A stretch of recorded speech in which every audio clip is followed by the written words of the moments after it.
I guess I can get my beard together. Be back recording. Yeah, I already hit it. All right. Do I look good? Yeah, man. Hey. All right, we ready to go? I'm good.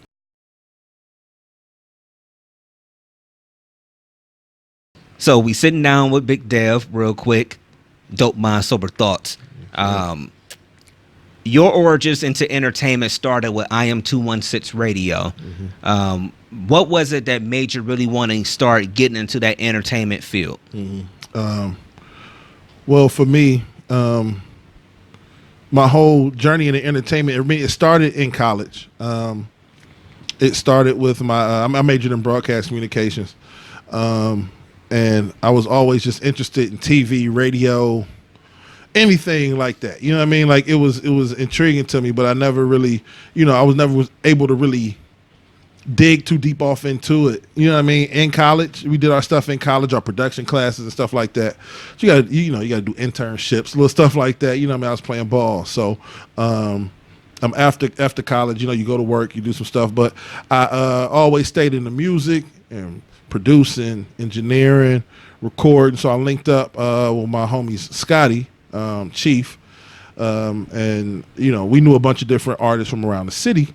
And after recording for a while, we was like, man, we should reach out to some of the people we know, you know what I mean, and start try to start something for the city, do a live show, live band, performers, singers, rappers, poets, you know what I mean. So we kind of reached out to everybody we knew.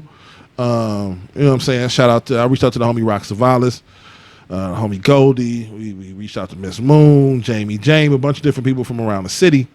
And we started a live show, IM216 Unplugged, spot called Takeaway, Hideaway Lounge in Willoughby. And we started doing it once a month. We would have everybody come together. We would have one of our homies headline, because they was all dope artists. Man, shout out to Dirty, my nephew, man. He was at that point, he in Columbus now, but he was cold, but Dirty Montana. But anyway, we would have people headline the show. And we would, my homie Rock would host it, and we would all come up and do our different stuff. And we got different poetry, singing, different rappers, stuff like that. We got a decent little crowd, decent little following, man. So we moved it from Hideaway Lounge to Epic Lounge on Harvard, which is a pretty dope spot. It is knee deep in the hood, but it's a pretty dope spot. So we only spent about 4 or 5 months there, which to me that was it was a cool spot, because it was that might have been the most organic time for IM216, because that was a central point for everybody to be able to come to Harvard. You know what I mean? It wasn't all the way out in Willoughby, and it wasn't our next spot, because we went from Epic to downtown to Take 5, and that changed the crowd for the better, I think, for us moving forward. But I think Epic might have been our most organic. You know what I mean? We blended the hood with the suburbs, R&B with hip hop, jazz with poetry better than we ever did at Epic. You know what I'm saying? But then we moved it to Take 5. It kind of took it to another level, but then that's kind of where it did fizzle out. But from there, we went on to do, while I was doing IM216 Unplugged, we started doing the radio stuff, me and my homie Ed Settles with My Loud Radio. And we did our show for about 6-8 months, something like that, at My Loud Radio. And I'm like, man, yeah, we went to school for this. We can start our own station, man. We kind of researched, did everything, and I started IM216 Radio, man. First night we did it was me, Ed, homie Chuck the World, his aunt Freddie. We did it. We had a dope show, man. We had a real dope show the first night out. And the rest is history, man. The homie Chuck the World is running IM216 Radio right now. It's still going, moving, crazy. So shout out to him for carrying the torch with that, man. You know what I'm saying? But yeah, that's the IM216 thing, man. Okay. So if you can sum it up in like the most, I guess, simplest of ways, what is IM216? Because I know you're still proud of it, because it's what you helped start. Okay, so the whole mission for IM216, when me and Scotty sat down, was this is for the city of Cleveland. A lot of different shows at that. This is 2012, 2013, somewhere in there. A lot of the shows were, you had your established shows like the stuff at B-Side and stuff like that. But if you were a artist who needed to have a show, headline a show, get your art out there on stage in front of people. You know what I mean? There's a lot of politics and corny stuff going on in Cleveland, man. I think it was why it's still going and growing and people love it, is because it was selfless. This was about a platform for the people. It's kind of like how Jay and them did. I mean, I'm not comparing myself to Jay-Z and them, but how they did Tidal, where this is for the artists, and then you take the platform and do what you will with the platform. You know what I mean? Even though we were at Take 5, if you were a dope hip hop artist, then come on down to Take 5. You know what I mean? Make sure it's appropriate for Take 5, but the stage is yours. You know what I mean? Do what you will with the platform. And I Am 216 was about providing a voice for the city of Cleveland, man. A genuine voice that was not clouded by, money, clicks, nerve, DJ. It wasn't about none of that. It was about, if you dope and you want a platform to do something, that was our whole purpose for doing it, man. And I think it worked. Looking at I Am 216 Radio and how people who were affiliated with I Am 216 previous, even if you go through some crazy stuff, it's still all love, because we was all there for one sole purpose, and that was for the greater good of everybody, of artists from the city of Cleveland, man. The I Am 216, when you talk to anybody from Cleveland, and you in a different city, you'll know they are from Cleveland. People from Cleveland love Cleveland. I Am 216, man. You know what I'm saying? That's what it was about. That's all it was about. Okay. So when we get into this whole thing now, you've helped create a radio station here in the city, things along that line. When it comes to being creative, to you, what does it mean to be creative? And then to you, what also is good content? To me, being creative is being true to yourself and then expressing that truth through whatever avenue you were blessed, to share. Whether it's a singer, a rapper, a poet, using the world around you, you know what I'm saying? Being true to the world around you, sitting by yourself, analyzing what's going on, you know what I mean? And then being able to project that truth to people, you know what I mean? Genuine projection, you know what I mean? I think that's good content to me always comes from authenticity, and it comes from truth. You know what I mean? It's the reason why, unfortunately, we love reality TV. We love live sporting events. It's true. It's authentic. It's real. You turn it on at 8 o'clock, you have no idea what's going to happen by 8:20. Somebody could be hurt. Somebody could set a record. You have no idea. It's just truth and authenticity. I think that creates good content. It always will create good content. I don't care where you are, what you're doing. I was watching an old movie today. I was watching The Last Dragon. Well, the last couple of days, I was watching The Last Dragon. If you follow me on IG. Anyway, and it's a scene where Shonuff was fighting Leroy, and Eddie Arcanian, I think that was his name. He had the girl, and he was like, "Let's get closer. Let's get a front row seat." But he was like, "There's nothing like this on TV." It's just. What he was saying in that scene was like, this is true. This is authentic. This is two people fighting right now. And I think that creates good content, man, whenever you get truth out of somebody.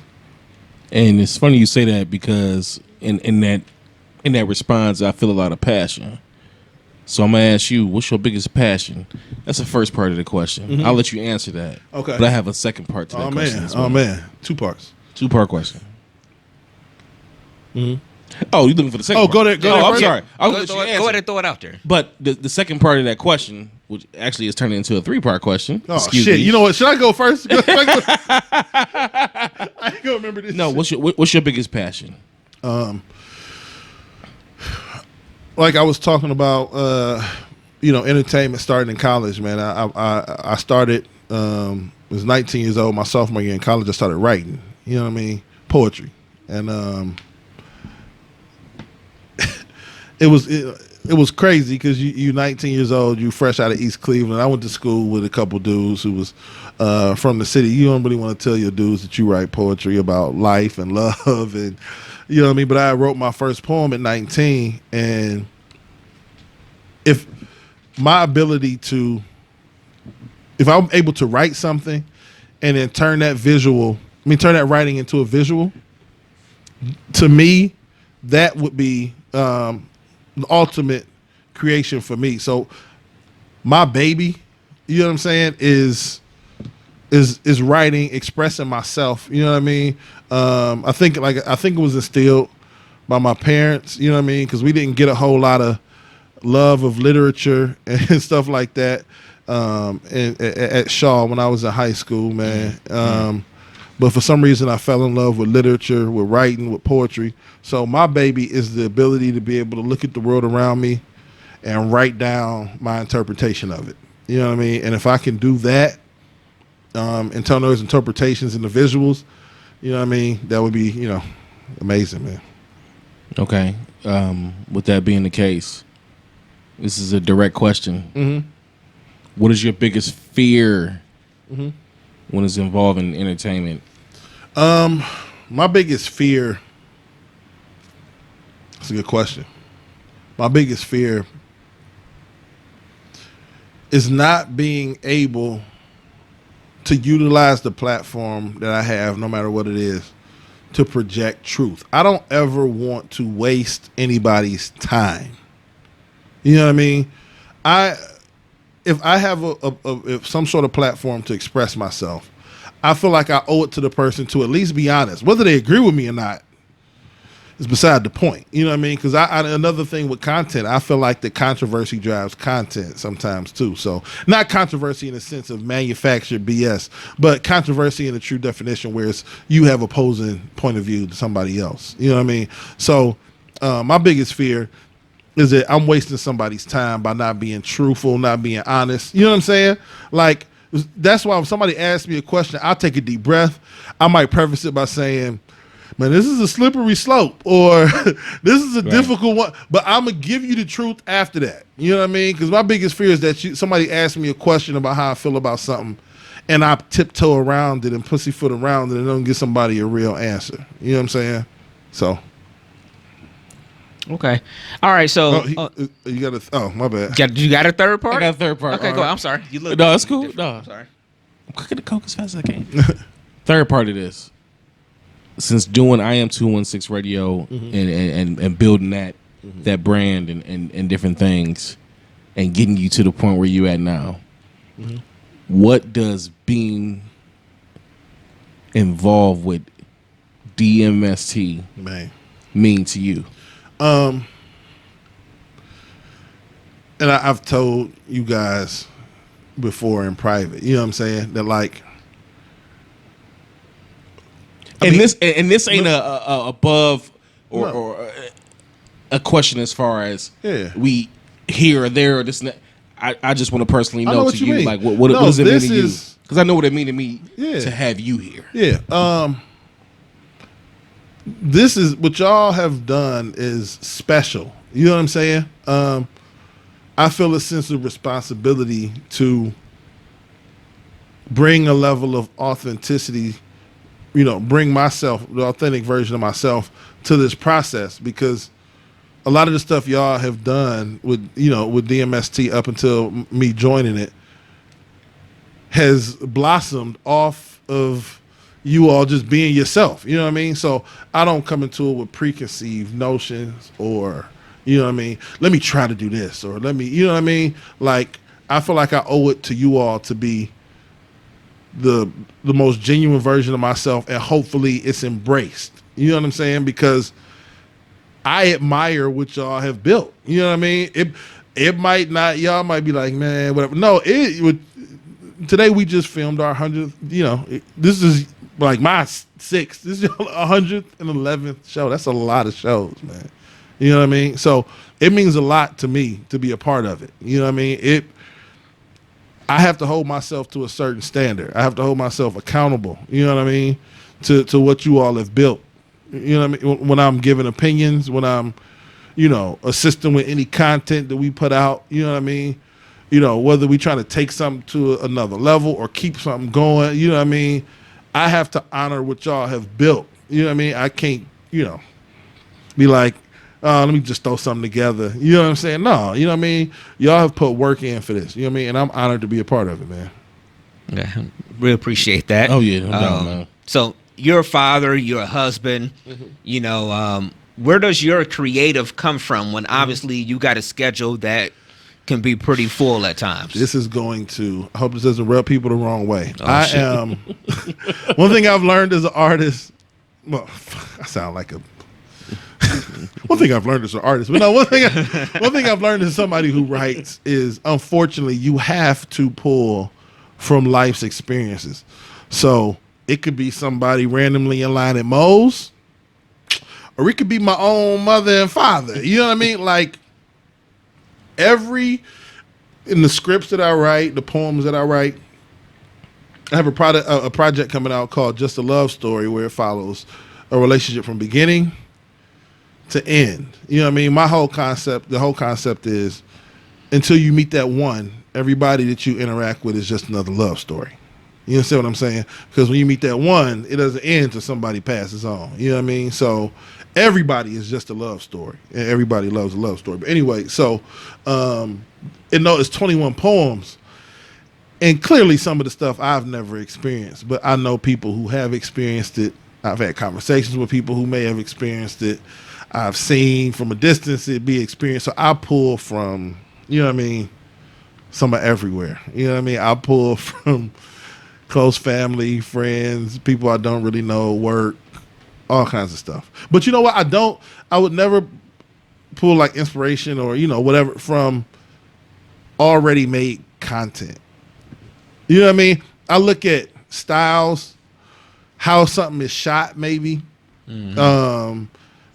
different strategies on how to set up. I would never look at a movie and be like, I want to recreate that scene in a different way. I don't know. I just look at life and I pull from life situations. I feel like the authenticity of somebody standing in line at Walmart or McDonald's is so real. You know what I mean? And so I just pull from that. Okay. So we're going to get out of here with just a couple more questions. All right. As a father of girls, what's one of the more important things you think will be, or something that you think is your job that you have to make sure that you give them that knowledge or that advice to them? I think my main role as a father is to show my girls what to expect from a male. The bare minimum. They should expect, this is the, you should at least expect this.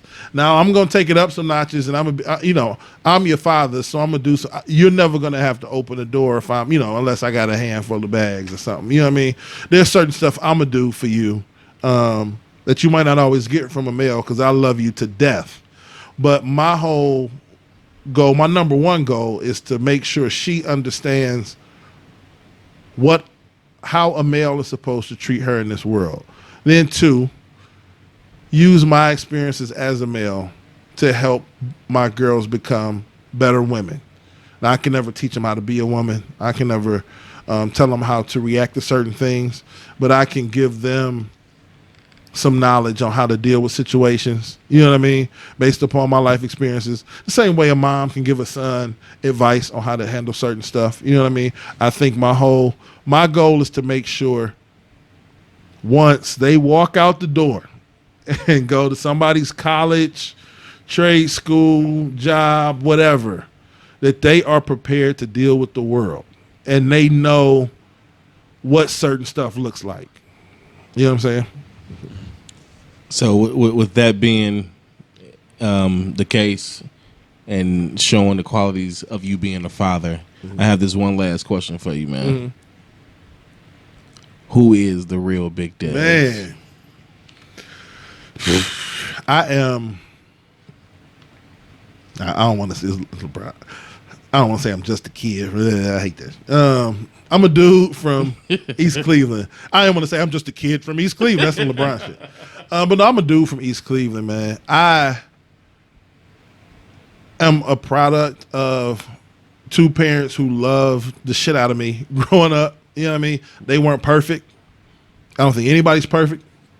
I am a person who knows and appreciates the fact that I wouldn't be who I am as a person today if it wasn't for my father. For my mother too, but for my father. If it was not for him, I wouldn't be the person I am today. You know what I mean? So I am someone who looks back on my time spent in East Cleveland as the greatest time in my life up until I started having kids and getting married. You know what I mean? Even better than college, even better than getting your first job, because it teaches you so much about life. You know what I'm saying? I love the people who show love back to me.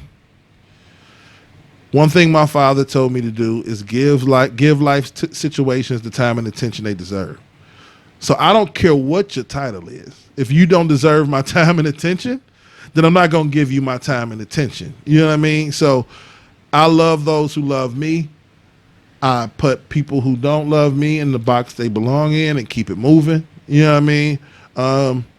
And my father told me this a million times growing up, and I wish I was joking. If it's not a million, it's somewhere in the hundreds of thousands. Is my whole motto in life is do what has to be done when it has to be done, whether you like it or not. That was I heard it a million times. My brothers would tell you the same thing. It applies to anything, getting up for work, dealing with people you don't want to deal with, anything. Do what has to be done when it has to be done, whether you like it or not. That's it, man. So that's who I am. I'm a dude from East Cleveland who loves people who love me. And I love East Cleveland. I love the Browns, Cavs, Indians, Ohio State. You know what I mean? I don't know. The real Big Dev. I'm the real BigDev 26.